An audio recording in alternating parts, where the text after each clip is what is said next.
नमस्कार, आपण पाहताय महाराष्ट्र संध्या न्यूज चॅनेल आवाज महाराष्ट्राचा। नमस्कार, जय भीम। बातमी आहे Republican party of India Athawale पक्षाची।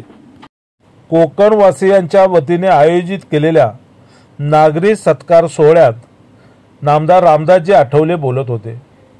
ते म्हणाले, भाजपाकडून संविधान बदलणार असल्याचे विरोधकांकडून कितीही अपप्रचार केला गेला तरी संविधानाला कुणीही हात लावणार नाही। भीमसैनिक महायुतीच्या पाठीशी खंबीरपणे उभे असून येत्या विधानसभा निवडणुकीत ते विरोधकांच्या मतांच्या रूपाने थोबाड फोडतील असा इशाराही नामदार रामदासजी आठवले यांनी या मेळाव्यात दिला आहे। खेड भरणी नाका येथील या नागरी सत्कार सोहळ्यात आणि जाहीर मेळाव्यात नामदार रामदासजी आठवले यांनी काँग्रेस नेते राहुल गांधी यांच्यावर हल्लाबोल चढवला। डॉक्टर बाबासाहेब आंबेडकर यांच्या विचारांशी एकनिष्ठ राहून संविधान राखण्याचे पंतप्रधान नरेंद्र मोदी यांचे उद्दिष्ट आहे। काँग्रेस म्हणजे जळत्या घरातील निकाराच आहे।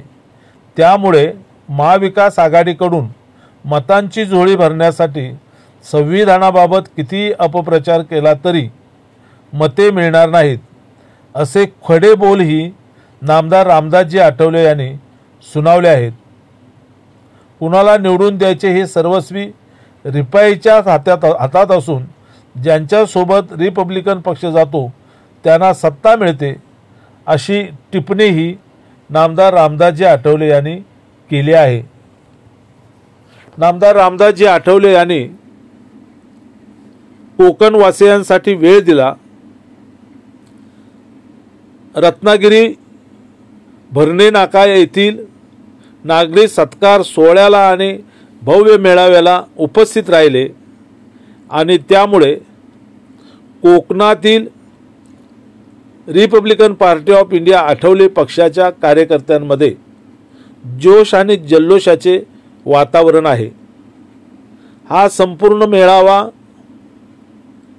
Republican party of India Konkan प्रदेशचे प्रदेश अध्यक्ष प्रकाश मोरे यांनी आयोजित केला होता। कोकणातील रिपब्लिकन पक्षाच्या कार्यकर्त्यांनी या कार्यक्रम यशस्वी होण्यासाठी प्रचंड अशी मेहनत घेतली होती। या मेळाव्याला नामदार रामदासजी आठवले यांचे प्रायव्हेट सेक्रेटरी प्रवीण मोरे यांच्यासह अनेक मान्यवर उपस्थित होते। धन्यवाद।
नमस्कार, आपण पाहताय महाराष्ट्र संध्या न्यूज चॅनेल आवाज महाराष्ट्राचा।